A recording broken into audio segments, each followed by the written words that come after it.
Merci Madame la Présidente. C'est GESMAR.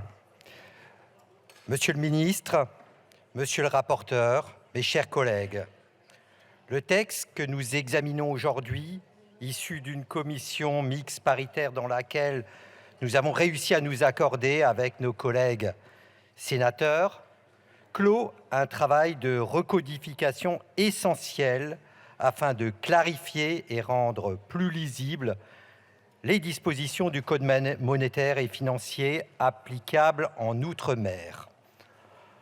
En effet, mis à part la suppression de l'article 9, nous avons abouti à un texte identique à celui que nous avions adopté en première lecture. Ainsi, les objectifs initiaux de ce texte sont préservés et confortés. C'est pourquoi le groupe démocrate le soutiendra. Je tiens à rappeler succinctement les principaux enjeux de ce texte. En premier lieu, celui-ci permettra de parachever un travail long de 3 ans, mené par le gouvernement par voie d'ordonnance, afin de remédier au caractère illisible et inadapté du livre 7 du Code monétaire et financier. Illisible car la structure de ce livre est aujourd'hui désordonnée, les conditions d'application des dispositions du Code étant fréquemment réparties dans plusieurs titres et chapitres du livre. Inadapté car les évolutions normatives en matière de régulation financière furent nombreuses ces dernières années et en conséquence, nombre d'articles ont perdu en cohérence et en clarté. Nous saluons la qualité du travail réalisé par le gouvernement et par l'administration en charge de la recodification. Un travail qui a été reconnu par la Commission supérieure de codification, qui s'est félicitée d'ailleurs du progrès que constitue la réécriture proposée.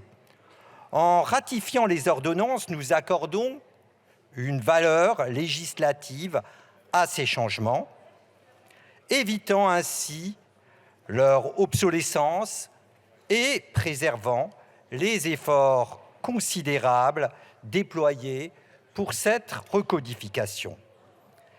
Il est important de rappeler qu'au-delà de la nature purement technique que semble revêtir ce texte, celui-ci permettra de rendre la loi plus accessible, intelligible et protectrice pour l'administration, la justice et également les usagers.